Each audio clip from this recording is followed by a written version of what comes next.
welcome back to my channel. We are reading The Wonderful Wizard of Oz by L. Frank Baum, and we are currently up to chapter 15, The Discovery of Oz the Terrible. The four travellers walked up to the gate of the Emerald City and rang the bell. After ringing several times, it was opened by the same guardian of the gates that they had met before. "What, are you back again?" he asked in surprise. "Do you not see us?" answered the Scarecrow. "But I thought you had gone to visit the Wicked Witch of the West." "We did visit her," said the Scarecrow. "And she let you go again?" asked the man in wonder. "She could not help it, for she is melted," explained the Scarecrow. "Melted? Well, that is good news indeed," said the man. "Who melted her?" "It was Dorothy," said the Lion gravely. "Good gracious!" exclaimed the man, and he bowed very low indeed before her. Then he led them into his little room and locked the spectacles from the great box onto all of their eyes, just as he had done before. Afterward, they passed on through the gate into the Emerald City. When the people heard from the guardian of the gates that Dorothy had melted the Wicked Witch of the West, they all gathered around the travellers and followed them in a great crowd to the palace of Oz.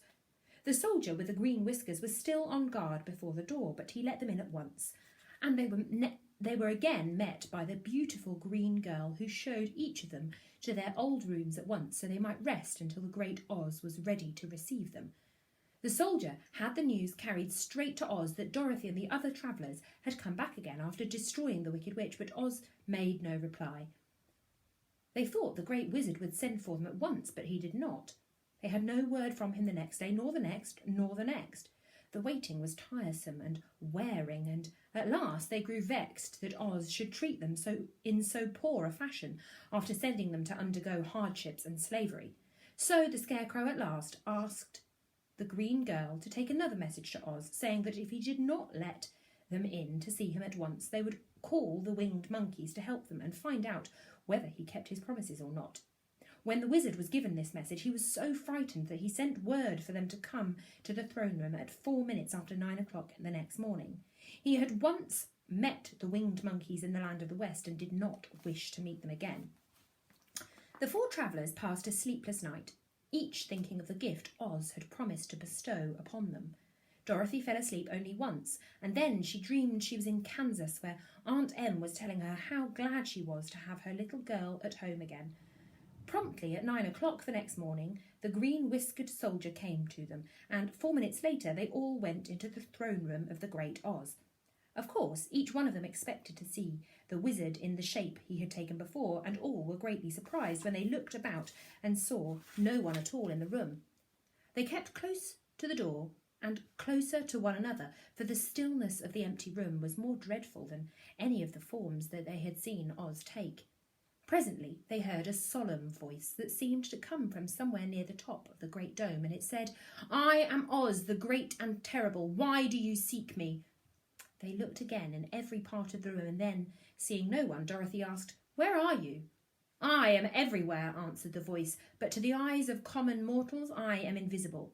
I will now seat myself upon my throne so that you may converse with me." Indeed, the voice seemed just then to come straight from the throne itself, so they walked toward it and stood in a row, while Dorothy said, "We have come to claim our promise, O Oz."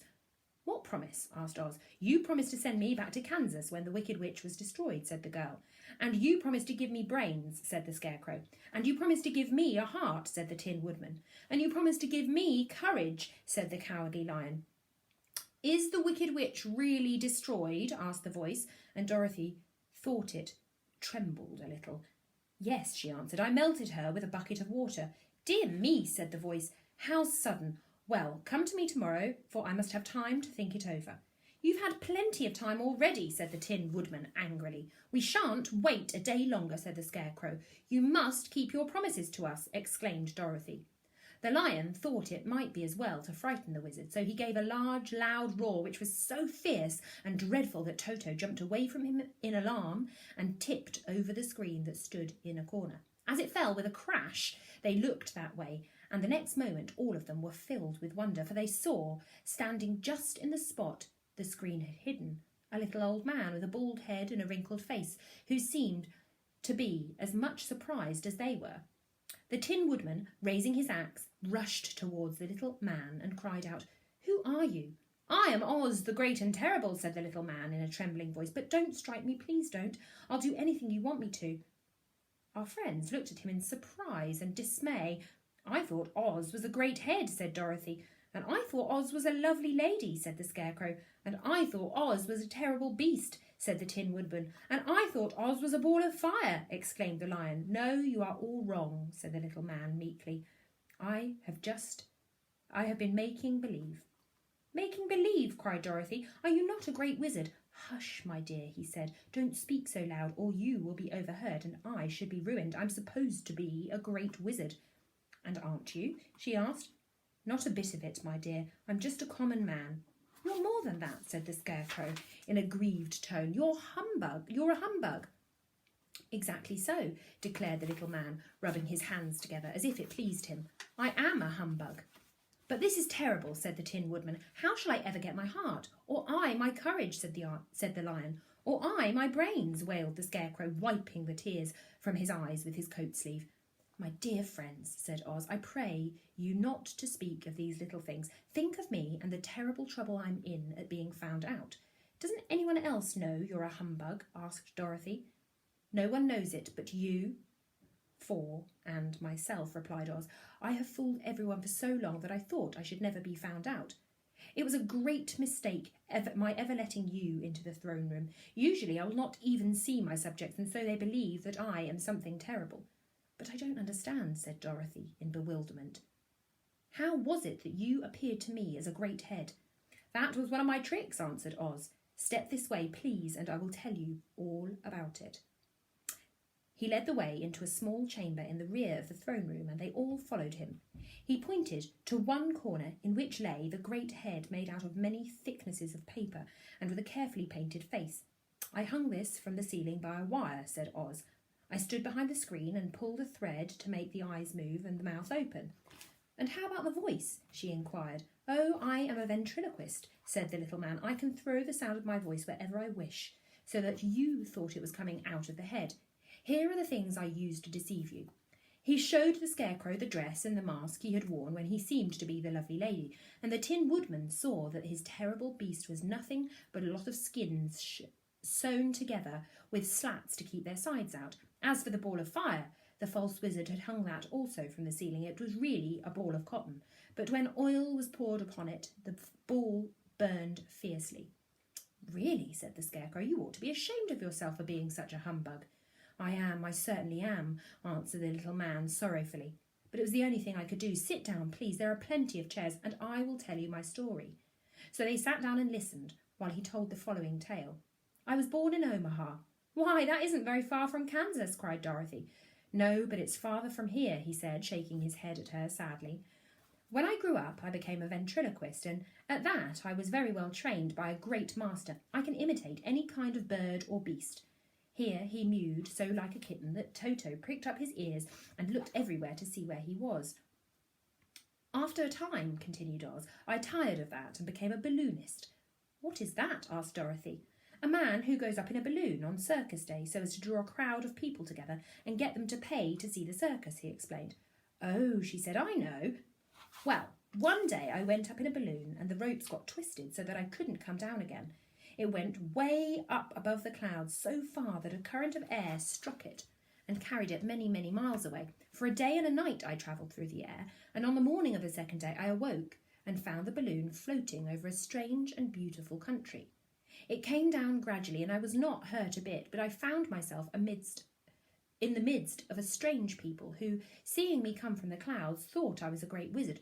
Of course I let them think so, because they were afraid of me, and I promised to do anything I wanted them to. Just to amuse myself and keep the good people busy, I ordered them to build this city and my palace, and they did it all willingly and well. And then I thought, as the country was so green and beautiful, I would call it the Emerald City. And to make the name fit better, I put green spectacles on all the people so that everything they saw was green." "But isn't everything here green?" asked Dorothy. "No more than in any other city," replied Oz, "but when you wear green spectacles, why, of course, everything you see looks green to you. The Emerald City was built a great many years ago, for I was a young man when the balloon brought me here, and I am a very old man now. but my people have worn green glasses on their eyes for so long that most of them think it really is an emerald city, and it certainly is a beautiful place, abounding in jewels and precious metals, and everything good that is needed to make one happy. I have been good to the people, and they like me, but ever since this palace was built, I have shut myself up and would not see any of them.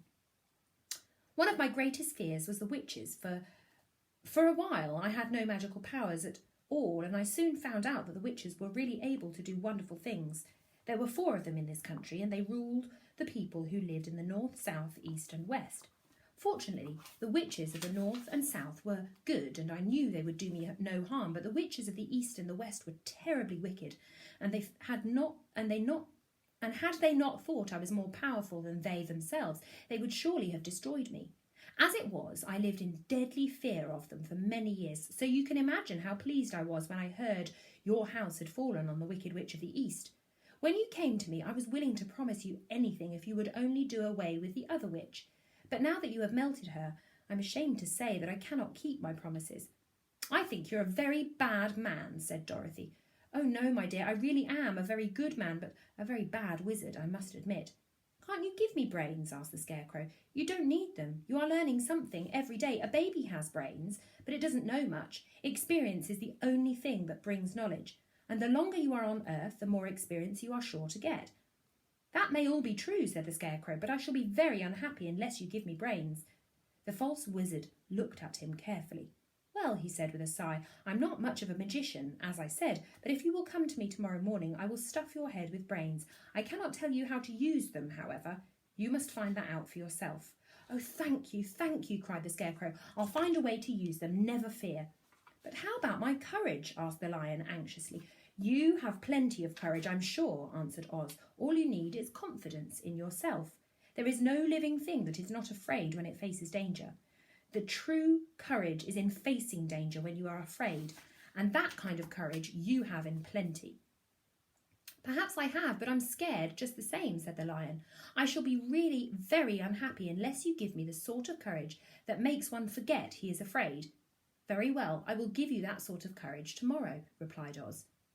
How about my heart? Said the Tin Woodman.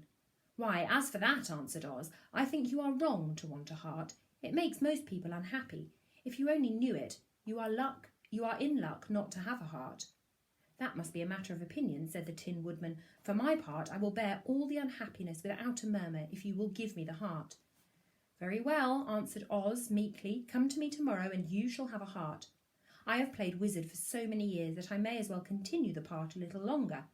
And now, said Dorothy, how am I to get back to Kansas? We shall have to think about that, replied the little man. Give me 2 or 3 days to consider the matter, and I will find a way to carry you over the desert. In the meantime, you shall be treated as my guests, and while you live in the palace, my people will wait upon you and obey your slightest wish. There is only one thing I ask in return for my help, such as it is. You must keep my secret and tell no one I am a humbug. They agreed to say nothing of what they had learned and went back to their rooms in high spirits.